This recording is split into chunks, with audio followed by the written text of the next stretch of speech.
สวัสดีครับยามเช้าเนาะตอนนี้ก็มาหาเลาะขุดมันเนาะหยุดงานมื้อนี้ครับมาขุด2 หลุมหลุมแรกของขุดมันหืดแก้มมันขุดมันน้ำเพิ่นเห็นเครื่องมันน้ำนี่ หอยยังกินมัน น้ำได้บ่ล่ะครับมันน้ำหัวใหญ่อยู่เบิ่งขนาดนี้แล้วหัวมันพุ่น หอยยังกิน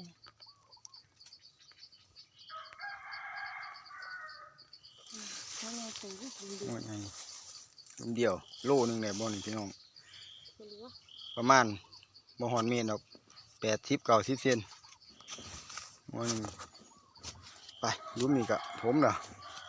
แล้วเบิ่งหลุมที่2ผมเปิดหน้าดินเอาไว้ให้เพิ่นเนาะว่ามันสิได้จักทอนเนาะมันหืดมันลึกเสียมมันสันเสียมเพิ่นไปตัดดามออกมันเลยสันตะกี้มันยาวกว่านี้มาเบิ่งมาลุ้นแล้วกันพี่น้องว่ามันหืดมันสิได้จักทอนไปเอาไว้เบิ่งตอนจบเนาะคลิปนี้พวกก็ฝากไว้ทำนี้นะพี่น้องเนาะเอาไว้